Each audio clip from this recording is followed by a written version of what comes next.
Assalamualaikum warahmatullahi wabarakatuh, teman-teman dimanapun teman-teman berada, semoga sehat selalu, amin amin amin. Teman-teman, kali ini kita akan melihat ya, Ustadz Andri Kurniawan membongkar kenapa Joko Widodo begitu dekat dengan Luhut ya teman-teman. Ada apakah karena ada suatu hal ya? Yuk kita simak bersama-sama ya teman-teman. Pak Jenderal Tejo, kenapa Pak Undang-Undang KKR, Komisi Kebenaran dan Rekonsiliasi, kok disahkan oleh pemerintah? Padahal itu kerja silent tokoh komunis gaya baru, yaitu Bejo Untung, yang ditopang oleh Cina dan partai kiri Jerman. Kenapa kok disahkan? Saya tanya kepada beliau, apa jawabannya? Ustadz, kita ditekan oleh mantan presiden IMF, J.P. Prong di Belanda. Jadi Belanda sampai sekarang ini masih belum ridho terhadap kemerdekaan Indonesia. Jadi Belanda menggunakan tokoh-tokoh komunis baik luar negeri maupun dalam negeri, diundang di Belanda, di Den Haag Belanda, untuk mengadakan seminar komunis di Belanda untuk menekan Indonesia. Akhirnya lewat mantan presiden IMF J.P. Prong, Indonesia ditekan. Setelah itu tekanan yang kedua, kata beliau, kata Jenderal Tejo, Ustadz, kami ditekan oleh Jenderal Luhut Binsar Panjaitan. Karena Jenderal Luhut Binsar Panjaitan itu kan kadernya Jenderal LB Murdani. The real presiden, jadi presiden yang real itu sebenarnya Luhut.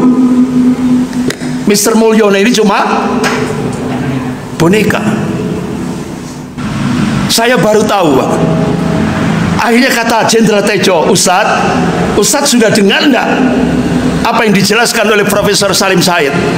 Ternyata kata Profesor Salim Said, guru besar ilmu politik dan militer Universitas Indonesia, pamannya Jenderal Luhut Panjaitan itu adalah tokoh PKI. Makanya klop dengan Mr. Mulyono. Akhirnya benar Pak, berambisi untuk memegang RI, merebut RI 1. Akhirnya Jenderal Ali Murtopo artinya menjadikan Jenderal LB Murdani sebagai koordinator lapangan untuk melakukan operasi intelijen menjebak umat Islam. Sebagaimana yang dulu pernah saya sampaikan, mulai tahun 70-an Jenderal Ali Murtopo merekrut Nur Hasan Ubaidah dari Kediri, dijadikan sebagai imam Islam jamaah, tujuannya untuk menghancurkan Islam dari dalam. Islam jamaah berubah jadi Lemkari, Lemkari berubah jadi LDI. Tujuannya untuk menghancurkan Islam dari dalam. Itu promotornya Jenderal Ali Murtopo. Kemudian tahun 80-an Jenderal Ali Murtopo merekrut Adah Jailani untuk menghancurkan regenerasi Kartosuwiryo. Dia ciptakan komandemen wilayah 789 untuk menghancurkan Islam dari dalam. Komandemen wilayah 9 sampai kemarin digunakan untuk melakukan perang Neo-Cortex War, menghancurkan Islam dari dalam, yang dimotori oleh Panji Gumilang, Pondok Pesantren Az-Zaitun. Itu yang menciptakan pertama kali adalah Jenderal Ali Murtopo untuk merebut RI 1. Kemudian Jenderal Ali Murtopo merekrut Amran, disekolahkan ke Libya, ke tempat Muammar Gaddafi. Setelah lulus, Amran dijadikan imam jamaah Imron. Akhirnya oleh Jenderal Ali Murtopo dan Jenderal LB Murdani digerakkan dengan operasi Woyla, pembajakan pesawat Garuda di Bandara Don Muang, Thailand. Tujuannya apa? untuk memfitnah umat Islam. Berhasil. Yang waktu itu dibantu oleh Jenderal Sintong Panjaitan. Kemudian peristiwa Usrah di Jakarta, puncaknya peristiwa Tanjung Priok. Ratusan umat Islam dibantai dengan cara-cara sangat biadab. Karena ini biar yang ahli aja yang buat oat side dari sumber nabati. Aku tinggal nikmatin aja susu oat yang enak. dari tumbuhan kan. Plant based, sumber serat. Oat side, ahlinya oat milk. Sehingga malam itu selokan-selokan di kawasan Tanjung Priok penuh dengan darah umat Islam. Dan dini hari Jenderal LB Murdani melakukan evakuasi itu dipakai skrop traktor. Mayat-mayat itu di skrop, dilemparkan ke bak truk, dibuang ke laut, dan ada yang di kuburan massal. Ratusan umat Islam di Tanjung Priok. Tapi Jenderal LB Murdani mengumumkan besoknya yang mati cuma 3 orang, padahal ratusan.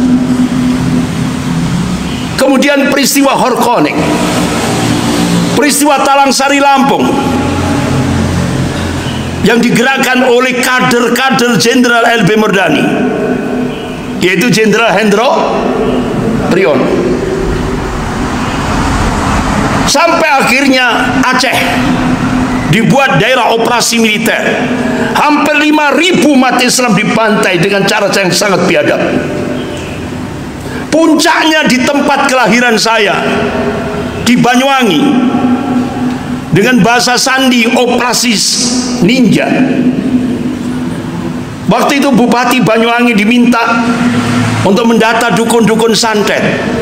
Nah, kita waktu itu senang. Tapi apa yang terjadi? Presiden Soeharto paham betul, Pak, ini orang ambisi. Sehingga akhirnya Jenderal Ali Mortopo dikotak jadi Menteri Penerangan sampai mati. Saya terus bayangkan, yo opo adab kuburnya sampai hari ini, Pak.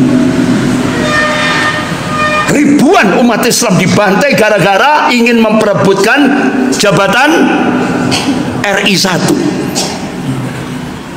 Syaratnya bantai umat Islam. Akhirnya bapak-bapak, ibu-ibu yang dimuliakan Allah, kita di Malang tidak diam. Akhirnya kita melakukan diskusi di Masjid Raden Patah, Universitas Brawijaya. Kita harus melakukan kisos. Apa kisos? Pembalasan. Akhirnya kita harus melakukan operasi kontra intelijen. Kita diskusi di Masjid Raden Patah, Universitas Brawijaya. Kalau dulu Peter Buck Ordo Yesuit, gerakan Ordo Yesuit, ya kan, dia merekrut Jenderal Ali Mortopo. Ayo, sekarang kita harus melakukan kontra intelijen. Akhirnya kita bersama dengan teman-teman Fakultas Teknik Universitas Brawijaya, Mas Salman CS, nembus inner cycle. Siapa yang paling dekat dengan Presiden Soeharto? Yaitu Profesor B.J. Habibie. Alhamdulillah, Pak Habibie langsung merespon dan menerima proposal kita. Akhirnya Pak Habibie langsung melapor kepada Presiden Soeharto. Alhamdulillah, Pak Harto mulai berubah haluan. Yang kemarin ke merah, alhamdulillah berubah ke hijau. Sehingga akhirnya kita mencoba merintis pendirian Ikatan Cendekiawan Muslim di Universitas Brawijaya. Tapi apa yang terjadi? Ya Allah, setelah sukses kita, Jenderal LB Murdani, kader Jenderal Ali Mortopo, melakukan bumi hangus. Ternyata Jenderal LB Murdani sudah sampai tahap ke-8. Tahap pertama, kedua, ketiga, keempat, kelima, keenam, beliau berambisi untuk merebut RI 2. Gagal. Karena dari Malang kita melakukan kontra intelijen. Pak Harto lebih condong kepada B.J. Habibie. Akhirnya Jenderal LB Murdani langsung bakar Jakarta. Muncullah peristiwa Mei 98. Sehingga waktu itu yang mampu menenangkan situasi bumi hangus yang dilakukan oleh Jenderal LB Murdani adalah Jenderal Purnawian Soeharto, yaitu Jenderal Soeharto, Komandan Marinir, yang kemarin ngundang saya itu tanggal 17 April, yaitu Jenderal Marinir Soeharto. Namanya hampir mirip dengan Presiden Soeharto. Berhasil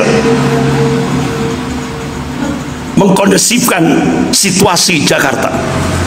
Tapi Jenderal LB Murdani waktu itu Panglima TNI ngungsi ke Singosari, yaitu Jenderal Wiranto.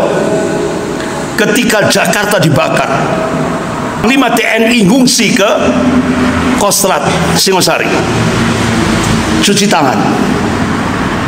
Tapi alhamdulillah akhirnya apa yang terjadi? Ya Allah, yang dijadikan kambing hitam adalah Pak Prabowo, difitnah. Sehingga akhirnya pada saat itu Pak Prabowo hengkang hijrah ke Yordan. Karena konspirasinya cukup kuat sekali yang dilakukan oleh kader-kader Jenderal Ali Murtopo, yaitu Jenderal LB Murdani, yang terus akhirnya dilanjutkan oleh kader Jenderal LB Murdani, yaitu Jenderal Luhut Binsar Panjaitan sama Jenderal Hendro Priyono, yang mampu mengendalikan Mr. Mulyono. Jadi ternyata gerakan Ordo Yesuit itu luar biasa. Sampai sekarang mereka terus bergerak mengendalikan Mr. Mulyono. Bapak-bapak, ibu yang dimuliakan Allah. Tapi waktu itu alhamdulillah saya diberi kesempatan untuk diundang oleh Presiden Habibie, dan saya ucapkan terima kasih kepada beliau. Karena pada masa pemerintahan Habibie, walaupun 8 bulan, umat Islam merasakan jadi tuan rumah di rumah sendiri. Alhamdulillah, tatbiqus syariah, penegakan syariat Islam pada masa pemerintahan Habibie benar-benar berjalan dengan baik. Pada saat beliau muncul undang-undang peradilan agama, sah disahkan oleh Presiden Habibie. Perbankan syariah, jilbabisasi bagi TNI, Polri, dan ASN, termasuk mahasiswa dan pelajar. Itu pada masa Presiden Habibie. Undang-undang pendidikan nasional dengan, saya tanya kepada beliau, apa jawabannya? Ustadz, kita ditekan oleh mantan Presiden IMF, J.P. Prong, di Belanda. Jadi Belanda sampai sekarang ini masih belum ridho terhadap kemerdekaan Indonesia. Jadi Belanda menggunakan tokoh-tokoh komunis baik luar negeri maupun dalam negeri, diundang di Belanda, di Den Haag Belanda, untuk mengadakan seminar komunis di Belanda untuk menekan Indonesia. Akhirnya lewat mantan Presiden IMF J.P. Prong, Indonesia ditekan. Setelah itu tekanan yang kedua, kata beliau, kata Jenderal Tejo, Ustadz, kami ditekan oleh Jenderal Luhut Binsar Panjaitan. Karena Jenderal Luhut Binsar Panjaitan itu kan kadernya Jenderal LB Murdani, the real presiden. Jadi presiden yang real itu sebenarnya Luhut. Mr. Mulyono ini cuma boneka. Saya baru tahu, Pak. Akhirnya kata Jenderal Tejo, Ustadz sudah dengar enggak apa yang dijelaskan oleh Profesor Salim Said? Ternyata kata Profesor Salim Said, guru besar ilmu politik dan militer Universitas Indonesia, pamannya Jenderal Luhut Panjaitan itu adalah tokoh PKI. Makanya klop dengan Mr. Mulyono. Solusinya, ayo kita bangun Quwwatul Ummah, kekuatan umat untuk menyongsong masa depan Islam, lebih khusus di Indonesia. Bapak-bapak, ibu-ibu yang dimuliakan Allah, sebagaimana Allah ingatkan dalam surah Al-Imran ayat 100, 20 tahun mereka bergerak silent di bawah tanah, akhirnya mampu menguasai pemerintahan. Sehingga akhirnya Profesor Salim Said memberikan statement di video itu. Jadi komunis gaya baru sekarang ini di Indonesia sudah